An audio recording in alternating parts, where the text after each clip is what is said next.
Yeah. Well, here's the reason why these national security picks are so important. Take a listen to these next two stories. Among others, the rebel-backed interim prime minister of Syria is calling for stability and calm in the country. In a brief address on state television yesterday, he announced he'll lead the interim authority until March 1st. In an interview with Sky News, the leader of the rebel group responsible for the ouster of Bashar al-Assad said foreign countries have nothing to fear from Syria.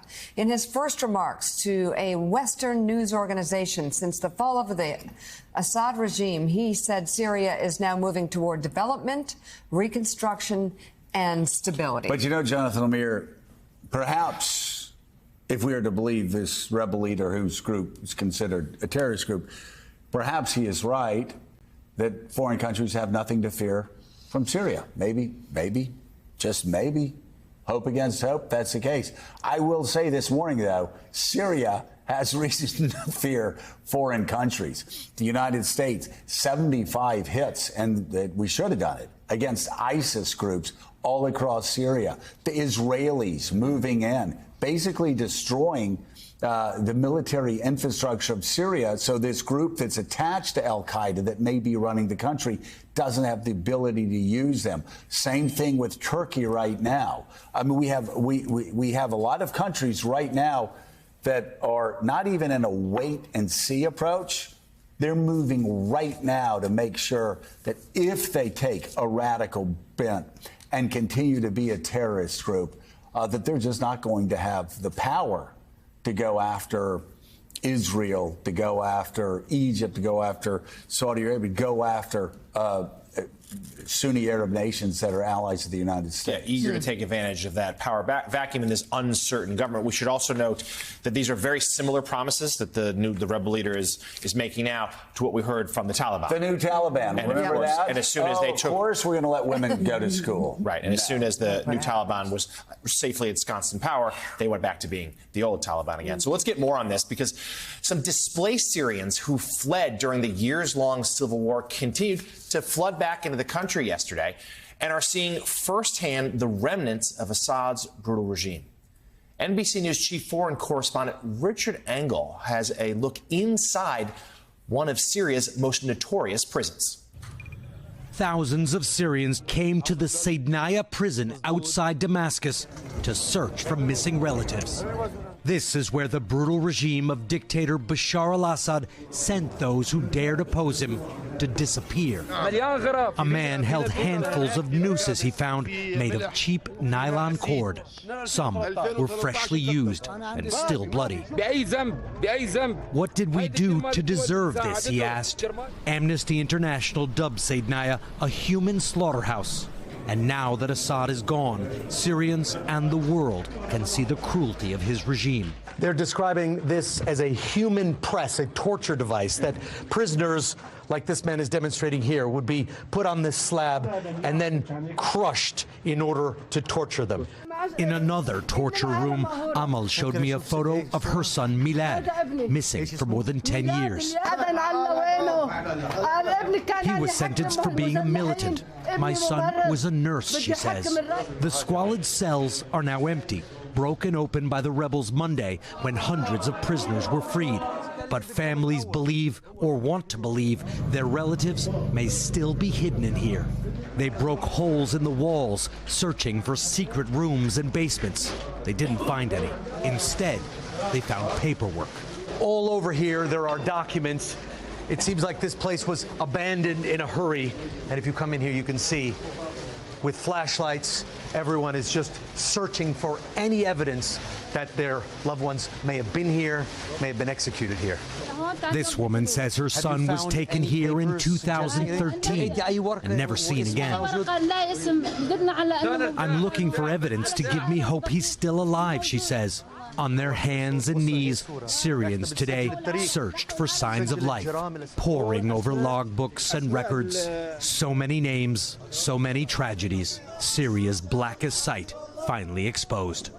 My God. It breaks your heart. It was Richard Engel, extraordinary reporting. It breaks your heart. One of the most brutal, repressive regimes the world has known over the past 30 years. used chemical weapons against their own people. And very relevant to what's going on Capitol Hill right now, because the person who's been selected, Tulsi Gabbard, to lead our intelligence community, was an apologist for Assad, this brutal dictator, for years. Refused to call him our enemy, refused to even call him our adversary, and often just repeated mindlessly Assad's talking points. An apologist for one of the most brutal dictators of all time. And that's what Republicans were saying about her, repeatedly. So are you telling me, rhetorical question here, that Republican senators who have spent their entire lives trying to build up our intel community are going to put somebody like that, who is an ally of one of the most repressive tyrants in recent history, in charge of America's intel community? It's a real open question. And again, besides the moral question, there's an optics question. It's incredible to me that it's a question. Russia is now confirming Assad fled to that country. NBC News chief international correspondent Keir Simmons joins us now from Dubai with more details on that. Keir, what can you tell us? Well, Mika, in the aftermath of what Richard was documenting there in that report, what we're seeing is some pretty chaotic geopolitics. So you have, for example, the Biden administration saying it's considering taking HTS, that rebel group that poured across the country and overthrew Assad, is considering taking HTS off its list of terrorist organizations, while you have Israel, a close partner of the United States, carrying out air raids across Syria, not waiting to find out what kind of rebel group it might be or what kind of leadership there might come now in Syria, just taking out potentially chemical weapons sites, ports. We've actually also, according to Reuters, seen Russian ships move away from its port of Tartus as Russia tries to figure out what it's going to be dealing with. It has a strategic port there in Syria, allowing it to access the Mediterranean. What the Deputy Foreign Minister talked to me about when we interviewed him exclusively yesterday was that on the one hand they are racing to try to do diplomacy with that rebel group.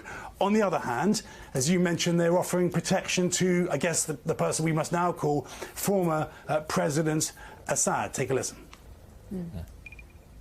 President Assad is in Russia. It would be very wrong for me to elaborate on what happened and how it was resolved, but he's secured, and it shows that Russia acts as required in such an extraordinary situation. If the Syrian people called for him to be put on trial, if the International Criminal Court called for him to be put on trial, would you send him for trial? Russia is not party to the convention that established the International Criminal Court.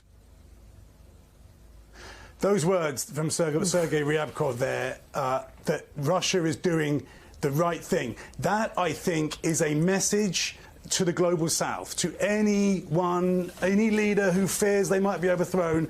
Russia is saying there in those words, stay friends with us, and we'll look after you. That's a consistent message. That's something that we should keep an eye on, because in amongst this chaos, countries are trying to position themselves. But it is chaotic. I mean, listen, the International Criminal Court has an arrest warrant, of course, out for President Putin. It also has an arrest warrant out for Prime Minister Netanyahu, which is rejected by Israel and by the United States. So, Joe, when you talk about leadership and foreign policy leadership in the US, you're absolutely right. Increasingly, we are dealing with a world that is spinning on different axes, that is changing, and that is going to be very, very tricky to navigate.